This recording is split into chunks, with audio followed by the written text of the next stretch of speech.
Welcome to Telangana వెలుగు. ప్రస్తుతం మనతో పాటు TPCC general secretary Charan Kaushik Yadav గారు ఉన్నారు. చరణ్ గారు, అంటే మీరు గతంలో కూడా నిరుద్యోగుల తరపున మాట్లాడారు ఎన్నో సందర్భాల్లో. ఈరోజు శ్రీధర్ బాబు గారు ప్రతి ఒక్కరికి ఉద్యోగాలు ఇవ్వడం కుదరదని ఒకసారి, మళ్ళీ జాబ్ క్యాలెండర్ త్వరలో ఇస్తామని చెప్పేసి ఒకసారి. సో ఇక్కడ అశోక్ నగర్ సాక్షిగా కూడా, అంటే 2 సంవత్సరాలు అవుతున్నా కూడా 12,000 ఉద్యోగాలు కూడా వేయని పరిస్థితి. ఏం సార్, ఎందుకు అప్పుడు మాట ఇచ్చినట్టు, ఎందుకు ఇప్పుడు మాట తప్పుతున్నట్టు, ఎందుకు మళ్ళీ మీరు కూడా కేటీఆర్ కేసీఆర్ లాగా నిరుద్యోగులతో ఆడుకుంటున్నారు? ఇక్కడ తప్పు కాదు. ప్రతి ఒక్కరికి గవర్నమెంట్ ఉద్యోగాలు రావని చెప్పేసి మాట్లాడారు. ప్రతి ఒక్కరికంటే గవర్నమెంట్ ఉద్యోగాలు ఉంటే తక్కువ. నిరుద్యోగులు తెలంగాణ రాష్ట్రంలో 30 లక్షల మంది ఉన్నారు. ఇప్పుడు గవర్నమెంట్ ఉద్యోగులు ఎంతమంది? 5,03,000 తెలంగాణ రాష్ట్రంలో శాశ్వత ఉద్యోగులు, 30,000 మంది ఎలక్ట్రిసిటీ డిపార్ట్మెంట్, 40,000 మంది సింగరేణి, 5,70,000 మంది ఉన్నారు. వాళ్లకు నిన్ననే రాష్ట్ర ప్రభుత్వం 1,03,00,000 ప్రమాద బీమాను ప్రవేశపెట్టింది. ఇంతకుముందు 70,000 మందికి ఉంటే 40,000 మంది సింగరేణి కావచ్చు, 30,000 మంది ఎలక్ట్రిసిటీ ఎంప్లాయీస్. ఇప్పుడు 5,03,000 మందికి 1,03,00,000 ప్రమాద బీమాను కూడా పెట్టిందంటే ప్రభుత్వానికి చిత్తశుద్ధి ఉంది. దానిలో బాగా ముందుకు పోతాం. కాకపోతే జాబులకు సంబంధించి ఏంటంటే తెలంగాణ రాష్ట్రం 30 లక్షల మంది ఉన్నారు. ప్రైవేట్ రంగంలో ఉద్యోగాలు ఆకర్షించాలని ప్రభుత్వం భావించి స్కిల్ యూనివర్సిటీని ఏర్పాటించింది. స్కిల్ యూనివర్సిటీలో ఈ సంవత్సరం 1000 మంది ట్రైనింగ్ తీసుకుంటా ఉన్నారు. ప్రైవేట్ రంగంలో కూడా ఉద్యోగాలు కల్పించే లక్ష్యంతో ప్రభుత్వం ముందుకు పోతా ఉంది.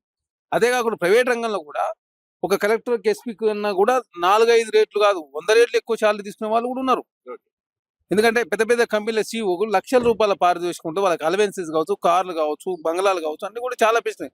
కాబట్టి ప్రభుత్వ పరంగా ఉద్యోగాలు, ప్రైవేట్ రంగంలో ఉద్యోగాలు, తెలంగాణ రాష్ట్ర నిరుద్యోగ రూపుమాపే ప్రయత్నంలో ప్రభుత్వం ముందుకు పోతా ఉంది. దాన్ని కూడా ఒకరికరించే ప్రయత్నం చేస్తే ఇలా ప్రతిదాన్ని రాతాందని చెప్పుడు ప్రతి ఒక్క వ్యక్తికి ప్రభుత్వ ఉద్యోగం లేదు. ప్రభుత్వ ఉద్యోగాలు ఎన్ని ఉంటాయో అన్ని ఇప్పుడు ఆల్రెడీ జాబ్ క్యాలెండర్ ప్రకటించి, కాకపోతే ఇంప్లిమెంట్ కావట్లేదు. ఎందుకు కావట్లేదు? Group 3, Group 4 ఉద్యోగాలు ఇస్తే తప్ప అది పూర్తి స్థాయిలో అదేవిధంగా ఇంప్లిమెంట్ కాదు. కాబట్టి 3కి సంబంధించి వెరిఫికేషన్ జరుగుతుంది. 4, 3 ఇచ్చిన తర్వాత పక్కడిబందిగా తెలంగాణ రాష్ట్రంలో జాబ్ క్యాలెండర్ ఇంప్లిమెంట్ అవుతుంది అనేది చాలా స్పష్టం. కాబట్టి ప్రతిదాని రాజకీయ కోణంలో చూడదు. అదే కాక 40,000 ఉద్యోగాలు నెక్స్ట్ కూడా నోటిఫికేషన్ రాబోతుంది. కాకపోతే కొన్ని కోర్టు కేసు కావచ్చు, ఫైనాన్స్ క్లియరెన్స్ కావచ్చు, బ్యాక్లాగ్ కావచ్చు, ఇవన్నీ ఉంటాయి. అదేవిధంగా రోస్టర్ పాయింట్లు కావచ్చు, ఇవన్నీ ఉంటాయి. కాబట్టి దానిలో భాగంగా కొంత లేట్ అవుతా ఉంది తప్ప బీఆర్ఎస్ ప్రభుత్వంలో 13 పేపర్లు లీక్ అయినాయి. మా ఆయనలో ఒక పేపర్ లీక్ కాలే. Group 1 2 సార్లు రద్దయింది బీఆర్ఎస్ ప్రభుత్వంలో. మేము Group 1 రద్దు కాలేదు. 562 ఉద్యోగాలు ఎక్కడ కూడా రాజకీయ పైరవుల తావు లేకుండా ఇచ్చినాం. టీజీపీఎస్ మీరు ఆనాడు రాజకీయ పునరావాస కేంద్రం మేము వాడుకోలే. అందులో నిపుణులు, నిష్ణాతులైనటువంటి మెంబర్లు వేసి రాష్ట్ర ప్రభుత్వం ఉద్యోగాలు కల్పిస్తా ఉంది. ఎక్కడ కూడా రాజకీయ పైరవులకు తావు లేకుండా ఎవరైతే కష్టపడి చదివి మెరిట్ ప్రకారం వచ్చిన వాళ్ళకి మాత్రమే టీజీపీఎస్ లో జాబ్లు వస్తా ఉన్నాయి. మేము అసలు పైరవ కేంద్రంగా టీజీపీఎస్ చూస్తలేదు. తెలంగాణ రాష్ట్ర ఉద్యోగాలు నిజమైన నిరుద్యోగ ఉద్యోగాలు అవ్వాలని ప్రభుత్వం భావిస్తాం. ఇప్పుడు టీజీపీఎస్ ఏర్పడ్డది కదా, ఎన్ని ఉద్యోగాలు ఇచ్చారు టీజీపీఎస్ ని మీరు నియమించినప్పటి నుంచి? మీరు దయచేసి 60,000 ఉద్యోగాలు ఎంత ఇచ్చినా కూడా చెప్తున్నాం, చెప్పాలి. నియామక పత్రాలు అది కాదు, నేను డీజీపీఎస్ నుంచి ఎన్ని వేసిండ్రు దయచేసి మీకు అర్థం చేసుకుంటే ఇళ్ళకనే పండగ కాదు. నోటిఫికేషన్ ఇచ్చిన మాత్రం ఉద్యోగాలు అయితే మీరు చెప్పండి. నోటిఫికేషన్ తర్వాత కోర్టు కేసులు పడితే ఎగ్జామ్స్ పెట్టాలా, ఎగ్జామ్స్ తర్వాత మెరిట్ లిస్టు, దాంట్లో రోస్టర్ రకరకాలు ఉంటాయి సార్. మరి ఎందుకు మీరు Group 1 చేయలేకపోయారు? మరి మీరు చెప్పండి. మరి లేదే, అది కాదు. 10 సంవత్సరాల్లో మీరు ఎందుకు ఉద్యోగాలు ఇవ్వలేకపోయారు? 13 అది కాదు చెప్పాలి. 13 సరే, వాళ్ళు ఇయ్యలేరు, వాళ్ళని దించేసిండ్రు. మేము అదే చెప్తున్నా సార్. ఈ బాధ్యతలు ఎట్టుంటాయనంటే నోటిఫికేషన్ ఇచ్చినంత మాత్రం ఉద్యోగాలు ఇచ్చినట్టు కాదు. చాలా నోటిఫికేషన్ ఇచ్చింది మీరు అపరిష్కృతంగా, చాలా ఉద్యోగాలు పెట్టలేదు. అదేగా కోర్టు వివాదాల మూలంగా చాలా అయిపోయినాయి. అన్ని పరిష్కరిస్తున్నాం. ఇప్పుడు మా ఆయనలో మేము అన్ని. ఇంకోటి, తెలంగాణ రాష్ట్రంలో మీరు 9 సంవత్సరాలు ముఖ్యమంత్రి. తెలంగాణకు మీరు చేసిన ఒక్కటి చెప్పండి. ఒక తీగల బ్రిడ్జ్ తప్ప హైదరాబాద్ కు మేము మొత్తం పివి నరసింహరావు హైవే, ఎక్స్ప్రెస్ హైవేలే 14 కిలోమీటర్లు. మన మొత్తం హైదరాబాద్ లో మీరు కట్టిన ఫ్లేవర్లు అన్ని కూడా మాదానంత కాదు. అది కాదు చెప్తున్నాం, ఉద్యోగాలు కల్పన గురించి చెప్తున్నాం. మీరు రాజకీయ పునరావాస కేంద్రం వాడుకున్నారు, మేము వాడుకోలే కదా. మీకు మాకు పోలిక ఎక్కడిది?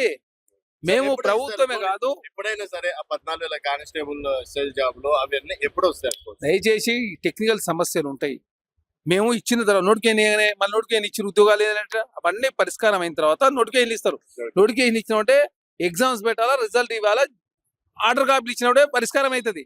ఆర్డర్ కాపీలు ఇచ్చిన తర్వాత కూడా కోర్టు కేసులు అయితే ఉన్నాయి. కాబట్టి ఇవన్నీ కూడా చాలా ఇబ్బందులు ఉన్నాయి.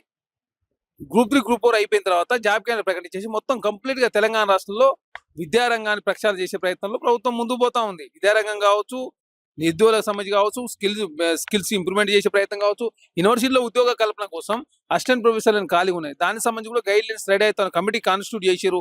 యూజీసీ నిబంధనలు ఫాలో కావాలా, లేకపోతే అది మళ్ళీ కోర్టులలో ఆగిపోయే అవకాశం. కాబట్టి ఇవన్నీ కూడా సవరించుకునే ప్రయత్నంలో ప్రభుత్వం ముందుకు పోతుంది. కాబట్టి నిరుద్యోగులు రెచ్చగొట్టే ప్రయత్నం బీఆర్ఎస్ పార్టీ చేస్తారు. ఎందుకు వాళ్ళ కలగులకైతే ప్రశ్న సమాధానం చెప్పలేక నిరుద్యోగులు రెచ్చగొట్టే ప్రయత్నం చేస్తారు. ఇలా నిన్న ఉర్దూ యూనివర్సిటీ అలా పిలిపించుకొని మాట్లాడతావే నాకు అర్థం కాదు. ఆల్రెడీ 6వ తారీఖు నాడు 5వ తారీఖు నాడు తెలుగు స్క్రైబ్ లో పోస్టింగ్. దాన్ని చూసిన రంగారెడ్డి కలెక్టర్ నారాయణ రెడ్డి గారే వివరణ ఇచ్చిండు. మేము రొటేషన్ లో భాగంగా ప్రతిసారి ఇచ్చేది అది 50 ఎకరాలు ఖాళీగా ఉన్నది, 150 ఎకరాల్లో ఆల్రెడీ యాక్టివిటీ జరుగుతున్నాయి. వాళ్ళు ఇచ్చిన దానికి మేము సంతృప్తి చెంది కామన్ అది రొటేషన్ లో మేము ఎక్కడ భూములు తీసుకునే చెప్తే నిన్న వాళ్ళని పిలిపించుకొని మీరు సమావేశం పెడితే ఎట్లా? మీకు కలగులకు అయితే ప్రశ్నలకే సమాధానం చెప్తానికి మీకు ధైర్యం లేదు. ఆ ఇష్యూని డైవర్ట్ చేయడం కోసం తెలంగాణ నిధులు రెచ్చగొడతారా?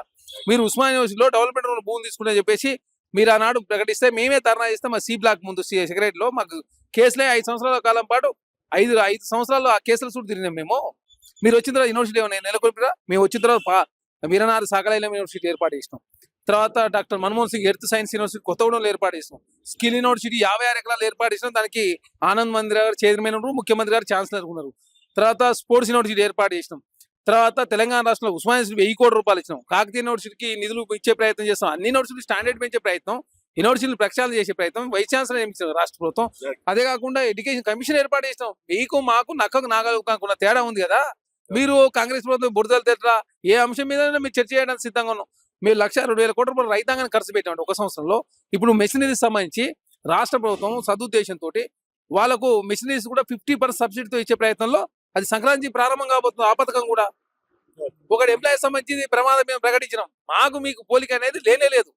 మీరు సమీప దగ్గర కూడా రారు. మాకు మీ 2 సంవత్సరాల కాలంలో చేసిన పనులు మీరు 9 సంవత్సరాలు కూడా చేయలేదు. సో త్వరలోనే నిరుద్యోగులు శుభవార్త వింటారని చెప్పేసి కూడా చరణ్ కౌశిక్ యాదవ్ గారు చెప్తున్నారు. ఇది చరణ్ కౌశిక్ యాదవ్ గారితో స్పెషల్.